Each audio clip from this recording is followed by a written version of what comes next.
హైదరాబాద్ లో జరగబోయే మనీ మంత్ర money manifestation classes కి ఇప్పుడే కాల్ చేసి రిజిస్టర్ అవ్వండి.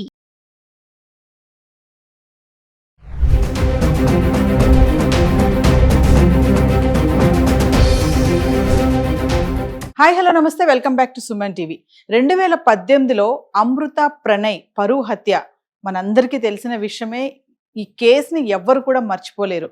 మరి ఇది మర్చిపోక ముందే మరొక సంఘటన సంగారెడ్డి జిల్లా అమీన్పూర్లో బీటెక్ సెకండ్ ఇయర్ చదువుతున్నటువంటి శ్రవణ్ సాయి ఒక ప్రేమ వ్యవహారంలో మరి ఇంటికి పిలిచి మాట్లాడదామని ఇంటికి పిలిచి దారుణంగా బ్యాట్తో కొట్టి చంపేయడం మనం ఆల్రెడీ వార్త వింటూనే ఉన్నాం. చాలా దారుణం కదా. మరి అమ్మాయిని ఎక్కడ చూసినా అమ్మాయిని సేఫ్గా చూసుకుంటున్నారు, మరి ప్రేమించినటువంటి అబ్బాయిని మాత్రం హతమార్చేస్తున్నారు. ఎందుకు ఈ పరువు హత్యలు జరుగుతున్నాయి? మరి ఇది పరువు హత్యేనా, మరి ఇంకేమైనా అనుకోవాలా? దీనిపైన మరింత సమాచారం అందించడానికి మనకు అందుబాటులో ఉన్నారు family counsellor, motivational speaker, public speaker Rajanirama garu. Over to ma'am. నమస్తే, వెల్కమ్ టు సుమన్ టీవీ. నేను మీ రజనీరామ. మళ్ళీ ఇంకొక దాష్టీకం జరిగింది. అంటే ఇలా రోజు జరిగింది అని చెప్పుకుంటూ వెళ్ళడమేనా మనం? సమాజంలో మార్పు రాదా? మార్పు తెచ్చుకోరా? ఎందుకు ఇలా చేస్తున్నారు? దౌర్జన్యాలు, హత్యలు. ఒక మనిషిని చంపితే పోయిన పరువు తిరిగి వస్తుందని ఎక్కడైనా మనకి చరిత్రలో సాక్ష్యాలున్నాయా? చూపించండి, ఒక్కటైనా చూపించండి. మరి లేనప్పుడు ఎందుకు ఈ బుద్ధి తక్కువ ప్రవర్తనలు ఎందుకు ఇలా చేస్తున్నారు? బుద్ధి లేకుండా, మానవత్వం లేకుండా అమానుషంగా పసిబిడ్డల్ని ఎందుకంటే చంపుతున్నారు? సంగారెడ్డి జిల్లాలో అమీన్పూర్ అనే ఒక ప్లేస్లో ఒక సెయింట్ పీటర్స్ అనే ఒక ఇంజనీరింగ్ కాలేజీలో చదివే సాయి అనే ఒక అబ్బాయిని అతి దారుణంగా హత్య చేశారు. ఫ్రెండ్స్, మనం జరిగిన ఇన్సిడెంట్లోకి వెళ్తే ఆ అబ్బాయి బీటెక్ సెకండ్ ఇయర్ చదువుతున్నాడు. 20 సంవత్సరాల వయసు. ఒక అమ్మాయిని ప్రేమించాడు. ఆ అమ్మాయి డిగ్రీ డిస్కంటిన్యూ చేసింది. మరి స్కూలింగ్ నుంచి కూడా వీళ్ళిద్దరు ఫ్రెండ్స్, వీళ్ళిద్దరూ లవ్ చేసుకుంటున్నారు. బహుశా అప్పుడు లవ్ చేసుకోలేదేమో, అప్పటి నుంచి చిన్నతనపు స్నేహం కాబట్టి ఎదిగి పెద్దవాళ్ళు అయిన తర్వాత అది ఒక ప్రేమలోకి దారితీసి ఉండొచ్చు. ఇది స్వచ్ఛమైన ప్రేమ అనే చెప్పుకోవచ్చు ఒక రకంగా. ఎందుకు అనంటే వీళ్ళు చిన్నతనం నుంచి స్నేహం చేస్తూ వచ్చారు కాబట్టి. అయినా కూడా చూడండి, విధి కాటేసింది ఆ అబ్బాయిని వాళ్ళ తల్లిదండ్రుల రూపంలో. చూడండి, చిన్నతనం నుంచి తెలిసిన అబ్బాయి, చిన్నతనం నుంచి కలిసి తిరిగారు అమ్మాయి అబ్బాయి, ఎటువంటి చెడు జరగలేదు. పెద్ద వయసు వచ్చింది, ప్రేమించుకున్నారు. మరి ఆ అబ్బాయి పెద్ద కులం అబ్బాయి అంటున్నారు. మరి అంతా బాగున్నప్పుడు ఇచ్చి పెళ్లి చేయడానికి ఏంటి వాళ్ళకి సమస్య? సమస్య బహుశా ఎక్కడ ఉండి ఉంటుంది అంటే, ఎవరైతే ఆ అమ్మాయి శ్రీజ, ఆ అమ్మాయి పేరు, ఆ అమ్మాయి తల్లి సిరి ఆర్ శిరీష వాట్ ఎవర్, ఆవిడ మొదటి భర్త చనిపోతే రెండో వివాహం చేసుకుంది ఒక అతను. కొంతమంది లివింగ్ రిలేషన్షిప్ లో ఉన్నారు అంటున్నారు, కొంతమంది మ్యారేజ్ చేసుకుంది అని చెప్తున్నారు. ఏది ఏమైనా సరే ఆమె బంధం అనేది వేరే అతనితో ముడిపడింది. ముడిపడినప్పుడు ఎంత కాదన్నా ముందు భర్త కూతుర్ని రెండవసారి పెళ్లి చేసుకున్న అతను సరిగ్గా చూస్తాడో చూడడో గ్యారంటీస్ అయితే లేవు. అందరూ అలా ఉండరండి. సొంత బిడ్డ కన్నా ఎక్కువగా ప్రేమించి బాధ్యతలు నిర్వర్తించి పెళ్లి చేసి ఒక అయ్య చేతిలో పెట్టిన తండ్రులు కూడా మన చరిత్రలో ఉన్నారు. కానీ ఇష్టపడకుండా ఆ పిల్ల జీవితం ఏమైతే నాకెందుకు అనుకునే స్వార్థపరులు కూడా ఉన్నారు. మరి ఈ అమ్మాయి వాళ్ళిద్దరి నీడన పెరుగుతున్నప్పుడు వాళ్ళకి ఎటువంటి బాధ్యత ఉంటుంది ఆ పిల్ల పట్ల? డిగ్రీ డిస్కంటిన్యూ చేసింది అంటున్నారు. డిస్కంటిన్యూ చేసినప్పుడు మళ్ళీ ఆ అమ్మాయిని ఎగ్జామినేషన్స్ కి ప్రిపేర్ చేయించి, పరీక్షలకి రాయించి, ఆ అమ్మాయికి డిగ్రీ హోల్డర్ని చెయ్యాలి కదా. ఆ అమ్మాయికి ఒక బ్రతుకు తెరువు, ఆ అమ్మాయి కాళ్ళ మీద ఆ అమ్మాయి నిలబడేటట్టుగా చెయ్యాలి కదా. చెయ్యనప్పుడు అతను తండ్రిగా ఉండటానికి ఒప్పుకుని ఈమెను ఎందుకు పెళ్లి చేసుకున్నాడు? ఈమె కూడా అంత భరోసా లేనప్పుడు అతన్ని ఎందుకు వివాహం చేసుకుంది అనేది ప్రశ్న. అయితే ఇక్కడ వాళ్ళు పెద్ద కులం వాళ్ళు, మనం వాళ్ళకి తగము, నువ్వు మానుకో అని ఈ అమ్మాయికి చెప్పినట్టు, అదే సమయంలో అతనికి ఆస్తిపాస్తులు ఎంత ఉన్నాయి అనేది ఒక చర్చ కూడా వాళ్ళ మధ్యన వచ్చిందని మనకు తెలుస్తుంది. ఆ క్రమంలో ఆ అమ్మాయి ఈ మధ్య తరచుగా ఆ సాయి అనే అబ్బాయితో మీకు ఆస్తులు ఎన్ని ఉన్నాయి, ఎక్కడ ఉన్నాయి, ఎంత ఖరీదు చేస్తాయి అని అడగటం అనేది ఒక ఆశ్చర్యకరమైన విషయం. అంటే ఈమె తల్లి ఎవరైతే ఉందో ఆమె అడగమంటే అడిగిందా, లేకపోతే స్వతహాగా అడిగిందా తెలియదు. ఆ సాయి అనే అబ్బాయికి తల్లి తండ్రి ఇద్దరు లేరు.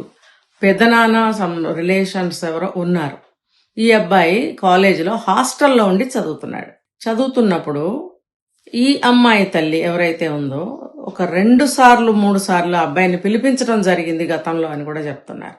ఒకసారి అబ్బాయి బైక్ లాక్కొని వాళ్ళ అండర్లో పెట్టుకున్నారని, మా అమ్మాయి జోలికి రావద్దు అని అన్నారని కూడా మనకు తెలుస్తుంది.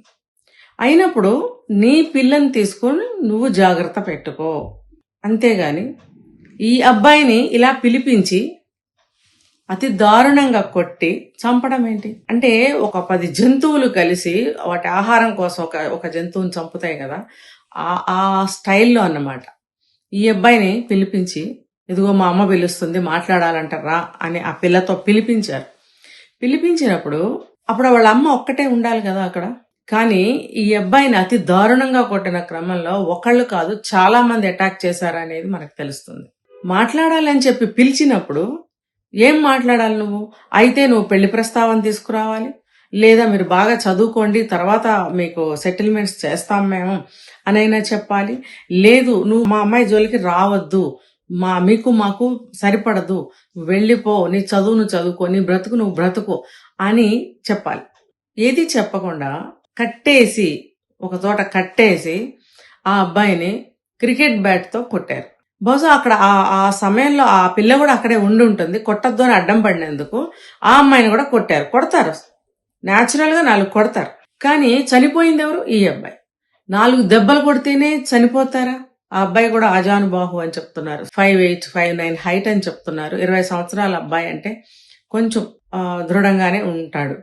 అడ్డుకోలేకపోయాడా? ఒకళ్ళనైతే ఒక స్త్రీని, ఆ సిరి అనే ఆవిడ్ని ఎదుర్కోలేడా? అతను ఎదుర్కోలేకపోయాడు అనంటే అతనికి మించిన బలం అక్కడ ఉంది కాబట్టి అతను ఎదుర్కోలేకపోయాడు. ఇంకొకటి రెండోది, కట్టేయడం వల్ల అతను ఎదుర్కోలేకపోయి ఉంటాడు.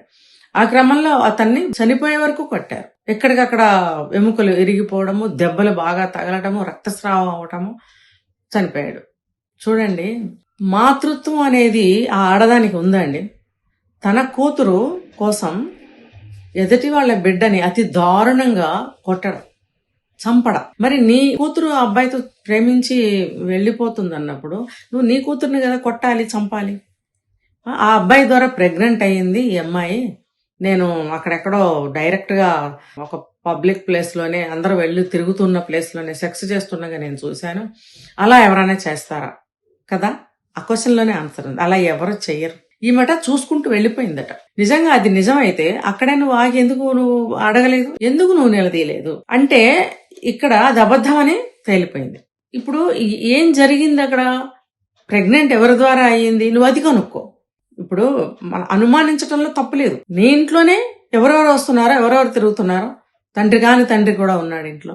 అతని యొక్క ఆగడాలు ఎక్కువైనాయేమో, అసలు అతని ద్వారా ఏమన్నా చెడు జరిగిందేమో, ఆ యాంగిల్ ఎందుకు ఆలోచించరు? మీకు పరువు పోతుందని చెప్పి ఈ అబ్బాయి మీద నెపం నెట్టి మళ్ళీ తీసుకొచ్చి కొట్టారా? ఆ అబ్బాయి ఫ్రెండ్స్ కూడా ఏం చెప్తున్నారు? గత కొంతకాలంగా వీళ్ళు ఎక్కువగా కలుసుకోలేదు, 1 సంవత్సర కాలంగా. ఈ అమ్మాయికి ప్రెగ్నెన్సీ నా ఫ్రెండ్ వల్ల రాలేదు, అతను కూడా మాకు కొన్ని విషయాలు చెప్పాడు. ఆ అమ్మాయి కలిసి చాలా రోజులైంది, మేము చాలా దూరంగా ఉన్నాము అని మాకు చెప్పడం కూడా జరిగింది.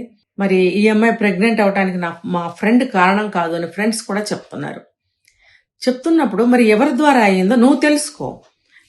ఎవరి ద్వారానో నీ కూతురుకి ప్రెగ్నెన్సీ వస్తే అది పరువు పోతుంది ఇంట్లో నుంచి బయటకి అని చెప్పి ఈ అబ్బాయిని తీసుకొచ్చి అనుమానించి కొట్టి చంపారు. అంటే అలా కర్రలతో కొట్టి చంపడానికి ఏమైనా ఒక జంతువా, ఒక కుక్కపిల్ల? నువ్వు అసలు మనిషివేనంటే, నువ్వు అసలు ఆడదానివేనా? ఎందుకు నువ్వు బ్రతుకుతున్నావు? నీ బ్రతుకెందుకు? ఈ వయసులో నీకు మళ్ళీ 2వ పెళ్లి. నీ మొహానికి కన్న కూతుర్ని ఒక బాధ్యత నిర్వర్తించుకుని ఒక దరికి చేర్చి విద్యని బుద్ధిని ఆమెకు నేర్పించి ఒక మంచి అయ్య చేతిలో పెట్టి పెళ్లి చేసి పంపించాలి కదా నువ్వు. తర్వాత నీ చావు, నీ ఏడుపేదు, నువ్వు ఊరేగు, ఎవడతానన్నా ఊరేగు, ఎవడో నిన్ను అడగడు. కానీ కన్నబిడ్డ 20 సంవత్సరాల కూతురు ఎదురుగా ఉండంగా నువ్వు ఇంకోటితో కాపురం చేస్తున్నావు ఇంట్లో, సిగ్గులేని దాన. నువ్వు ఒక ఆడదానివా? కన్న కూతురు భవిష్యత్తు ఆలోచించకుండా ఇంకొకరిని తెచ్చుకుని పెళ్లి చేసుకుని పెళ్లి పేరుతో నువ్వు కాపురం చేస్తున్నావు. వయసు పిల్లలకి ఎలా ఉంటుంది ఇంట్లో? అసలు ఈ అమ్మాయికి ఏం జరుగుతుందో గమనించావా ఇంట్లో? నువ్వేగా బొటిక్ అంట, బొటిక్ వెళ్ళి ఊరేగుతున్నావు. మరి ఈ అమ్మాయి ఇంట్లో ఏం చేస్తుంది, ఏం జరుగుతుంది? ఆ అబ్బాయి కాదు అనేది తెలుస్తుంది. ఇంకా కావాలంటే ఫర్దర్ గా ఇన్వెస్టిగేషన్లో అన్నీ తెలుస్తాయి. అప్పుడు నువ్వు ఎక్కడికి పోతావు? నీ వర్షనే కరెక్ట్. అప్పుడు నీ కూతురు వల్ల కదా నీ పరువు పోతుంది. నీ కూతురు గడప దాటి బయటకు వెళ్ళటం వల్ల, నీ కూతురు కాలు జారటం వల్ల కదా నీ పరువు పోయింది. అప్పుడు నువ్వు నీ కూతుర్ని చంపుకోవాలి, నీ కూతుర్ని కొట్టుకోవాలి. అప్పుడు నీ పరువు నిలబడేదేమో. వేరే అమ్మ కన్న బిడ్డని, తల్లిదండ్రులు లేని ఆ బిడ్డని అమాయకంగా వచ్చాడే, గొర్రె కషాయవాణ్ణి నమ్మినట్టు నమ్మి వచ్చాడే, ఇలా పిలిపించి నువ్వు చంపిస్తావా? నీ హస్తం లేదు, నువ్వు కొట్టలేదు, నువ్వు కూడా కొట్టావు కదా. నీ కూతుర్ని కొడుతుంటే అడ్డొస్తే అబ్బాయికి తగిలి చచ్చిపోయాడా? నీ కూతుర్ని అంత చావుదెబ్బలు కొడుతుంటే, అంత దారుణంగా కొడుతుంటే నీ కూతురు కదా చావాలి. ఆ అబ్బాయి ఎలా చనిపోయాడు? అడ్డం వస్తే కొడితే 2 దెబ్బలు తగులుతాయి, అటుకే చనిపోతాడా? ఆ అబ్బాయిని కొడుతుంటే మీ అమ్మాయి అడ్డు రావటం వల్ల మీ అమ్మాయికి 2 దెబ్బలు పడినాయి తప్ప, మీ అమ్మాయిని కొడుతుంటే ఆ అబ్బాయి అడ్డు రావటం వల్ల అబ్బాయికి దెబ్బలు తగలలేదు. మీరు ఇంటెన్షన్ గానే నలుగురిని పిలిపించి కొట్టించావు, చంపించావు. చంపించాలని చెప్పి నువ్వు కొట్టావు. మధ్యలో నీ కూతురు అడ్డం వచ్చిందని కూతురు మీద పెడతావా? ఇప్పుడు అన్ని తేలుతాయి. పోలీసులు నీకు వాళ్ళ స్టైల్లో చక్కగా నీకు విందు భోజనం పెట్టి రాచమర్యాదలతోటి నిన్ను ఇన్వెస్టిగేట్ చేస్తారు, ఇంట్రాగేట్ చేస్తారు, మంచి ట్రీట్మెంట్ ఇస్తారు. అప్పుడు నీకు నిజాలన్నీ చక్కగా వస్తాయి, అసూగా వస్తాయి. అప్పుడు ఈ అబద్ధాలకి గురించి ఏం చెప్తావు సమాధానం? చూడండి ఫ్రెండ్స్, మీ అమ్మాయి అయినా సరే, మీ అబ్బాయి అయినా సరే, కలిస్తేనే అవతల వాళ్ళతో ప్రేమ అనేది జరుగుతుంది. ఒకవేళ మీరు పరువు పోయింది అని అనుకుంటే మీ బిడ్డల్ని చంపుకోండి, మీ బిడ్డల్ని కొట్టుకోండి. తర్వాత వచ్చే ఫలితాలు గాని, పడే శిక్షలకి గాని మీరే ఎదుర్కోండి. అవతలి వాళ్ళది తప్పు, యువతలి వాళ్ళది తప్పు అయినప్పుడు నీ కొడుకో నీ కూతురు ఉంటారు ఇక్కడ. వీళ్ళు అవతల నుంచి సింగిల్గా ఎవరు చేయరు కదా. నీ కొడుకో కూతురో కూడా కలిస్తేనే కదా ఇక్కడ జరిగింది ఆ లవ్ అనేది. పోయింది నీ పరువు అని ఊరికే గీరుకుంటున్నప్పుడు, నీ పరువు పోతుందని నువ్వు ఒకటే లబో దిబ్బో అని తలకాయ కొట్టుకుంటున్నప్పుడు నువ్వు నీ వైపు నుంచి పరిష్కారం చేసుకో. అర్థమైందా? ఇప్పుడు వాళ్ళని కొట్టిన ఆ అబ్బాయి చనిపోయినా కూడా ఇక్కడ నువ్వు రోడ్డు మీదకి వచ్చావు. ఇప్పుడు నీ పరువు నిలబడిందా? ఇది ఈ అబ్బాయితో చదువుకుంటున్న అబ్బాయిలే గాని, ఆ అమ్మాయితో చదువుకుంటున్న అమ్మాయిలే గాని, వాళ్ళందరి కళ్ళతో చూస్తున్న విషయాలు ఇవన్నీ. వాళ్ళు కూడా కళ్ళు తెరిచి బుద్ధి తెచ్చుకొని ఈ లవ్లు వేషాలు అనకుండా జాగ్రత్తగా చదువుకొని మంచిగా ఒక స్థాయిలో స్థిరపడటానికి ప్రయత్నించండి. ఇలాంటి సంఘటనలు మన సమాజంలో అనేకం జరుగుతున్నప్పుడు ఇవన్నీ ఉదాహరణలుగా తీసుకుని ఎందుకు మిగతా వాళ్ళు జాగ్రత్త తీసుకోవట్లేదు? పదే పదే పదే పదే పరువు హత్యలు, పరువు ఆత్మహత్యలు ఎందుకు జరగాలి, ఎందుకు జరుగుతున్నాయి ఆలోచించండి ఒక్కసారి. మన అబ్బాయి తప్పలేదా, మన అమ్మాయి తప్పలేదా అని ఆలోచించుకోండి. మీ వైపు నుంచి కట్టడి చేసుకోండి, అవతల నుంచి కాదు. అవతల నుంచి అవతల వాళ్ళు చూసుకుంటారు, చేసుకుంటారు. అది మీకు అనవసరం. మీ వైపు నుంచి మీరు చేయవలసిన నియంత్రణ ఏదైతే ఉందో, ఏదైతే చెప్పుకోవాల్సిన బుద్ధులు నీతులు ఉంటాయో మీ అబ్బాయికి మీ అమ్మాయికి చెప్పుకోండి. తల్లి తండ్రి లేక అందరూ ఉండి కూడా హాస్టల్లో ఒక అనాథలాగా చదువుకుంటున్న ఆ బిడ్డ మీద అమానుషంగా రకంగా హత్య చేశారు అని అంటే ఇది క్షమించదగ్గ విషయం కాదు. ఎలా అయినా వీళ్ళకి శిక్షలు పడతాయి.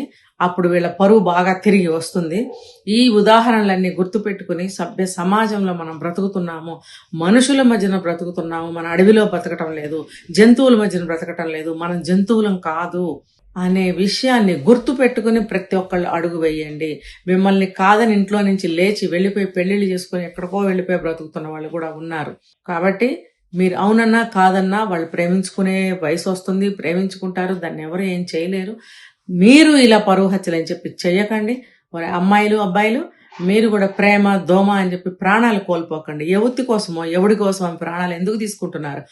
25 సంవత్సరాలు 30 సంవత్సరాలు మిమ్మల్ని కళ్ళల్లో కడుపులో పెట్టుకుని మీ బరువు బాధ్యతలన్నీ మోస్తూ మీకోసమే మీరు ఇంటికి వచ్చే వరకు కళ్ళల్లో ఒత్తులు వేసుకుని ఎదురు చూస్తే మీ తల్లిదండ్రుల కంటే నిన్న కాక మొన్న వచ్చిన ఆ అమ్మాయిలు మీకు ఎక్కువని ఎందుకు అనుకుంటున్నారు?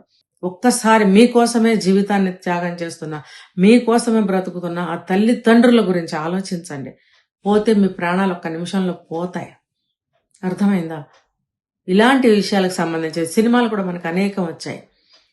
చూడండి, సుస్వాగతం అనే ఒక మూవీ, పవన్ కళ్యాణ్ మూవీ చూడండి, కళ్ళు తెరిపించేదిగా ఉంది. యూత్ అందరూ కూడా అలాంటి మూవీలు చూసి బుద్ధి తెచ్చుకొని జ్ఞానంతో మసలుకోవాలని చెప్పి నేను మీ అందరికీ కూడా రిక్వెస్ట్ చేస్తున్నాను. మీ జీవితాలు కాపాడుకోండి, ఆనందంగా బ్రతకండి. ఇదే నా యొక్క మెసేజ్ మీ అందరికీ కూడా.